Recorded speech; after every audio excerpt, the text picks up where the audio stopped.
नमस्ते। कभी कभी लगता है ना कि इस भाग दौड़ भरी दुनिया में मन की शांति मिलना तो जैसे नामुमकिन ही हो गया है। ये एक ऐसी चीज है जिसकी तलाश हम सबको है। तो चलिए, इसी सवाल का जवाब ढूंढने के लिए अलग अलग परंपराओं के पुराने ज्ञान में झांक कर देखते हैं। पर असल सवाल तो ये है कि आखिर मन की शांति पाना इतना मुश्किल है क्यों? मतलब, अगर बेचैन होना, अशांत महसूस करना इतना आम है, तो क्या इसका कोई हल नहीं है? बस इसी गुत्थी को आज हम सुलझाने की कोशिश करेंगे। देखिए, किसी भी प्रॉब्लम को सॉल्व करने का पहला स्टेप क्या होता है? उससे समझना, है ना?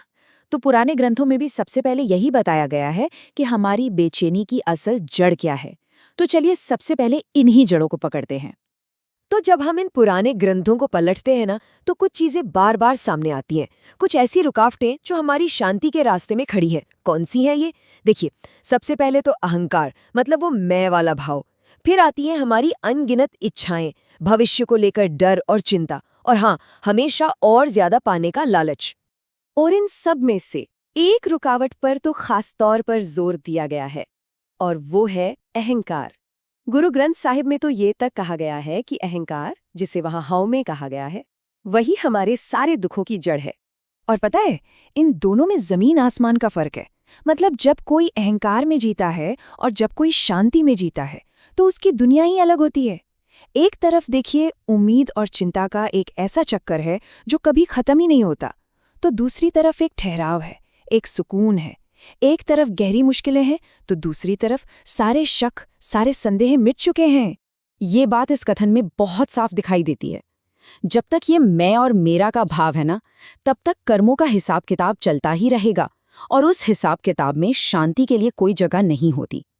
तो ठीक है, ये तो हो गई प्रॉब्लम, पर इसका सल्यूशन क्या है? तो चलिए, अब बात करते हैं समाधान की। पहला रास्ता जो हमें दिखाया गया है वो अंदर की तरफ जाता है, यानी अपने ही मन को जीतने का, उस पर काबू पाने का। और भगवत गीता का तो पूरा सार ही यही है कि देखो, असली शांति बाहर की दुनिया या हालातों से नहीं मिलती। वो तो एक अंदरूनी जीत है। ये दुनिया से भागना नहीं है, बल्कि दुनिया में रहते हुए अपने मन का मालिक बनना है। और कमाल की बात यह है कि इसके लिए एक पूरा स्टेप बाय स्टेप रास्ता भी बताया गया है। ये सफर शुरू होता है अपनी इंद्रियों पर कंट्रोल करने से। जब वो हो जाता है तो मन अपने आप शांत हो जाता है।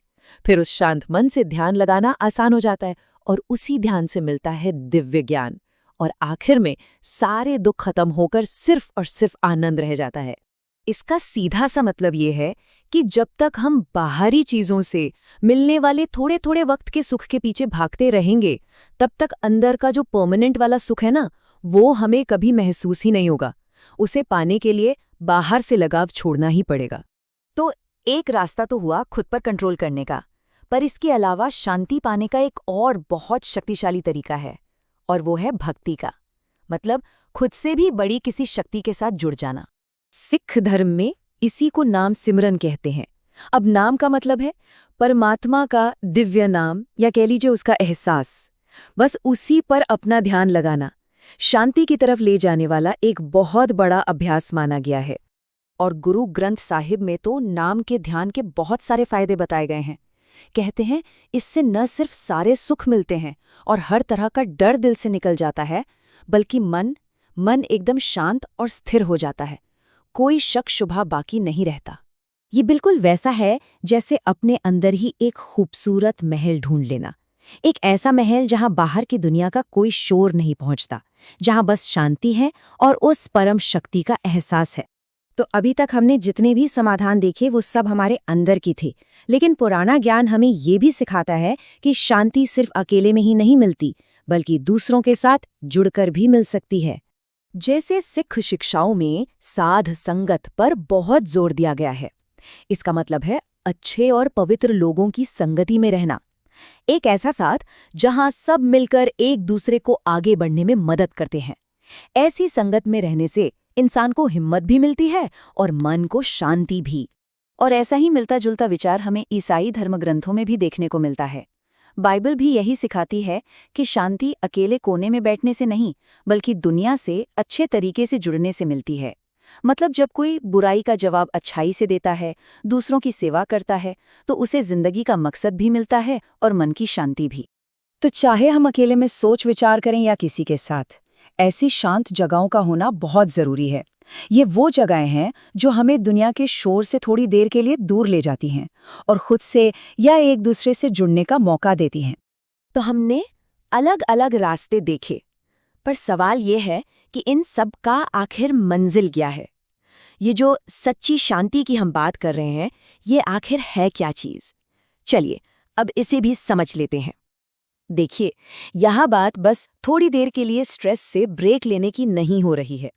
असली लक्ष्य तो एक ऐसी गहरी और पक्की शांति पाना है जो हमारे स्वभाव का ही हिस्सा बन जाए।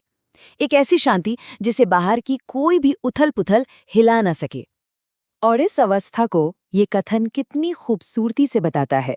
सोचिए, जब जिंदगी का हर पल, जागना, सोना, बोलना, सब कुछ एक सहज शांति और संतुलन में होने लगे, तब कोई चिंता नहीं रहती, क्योंकि इंसान को पता होता है कि जो होना है वो तो होकर ही रहेगा। तो आज हमने 3 अलग-अलग रास्ते देखे, खुद पर काबू पाने का, भक्ति का और दूसरों से जुड़ने का। अब सोचने वाली बात यह है कि आज की इस शोर भरी दुनिया में इनमें से कौन सा रास्ता है जो हमें उस खामोशी और सुकून की तरफ ले जा सकता है जिसकी हम सबको तलाश है।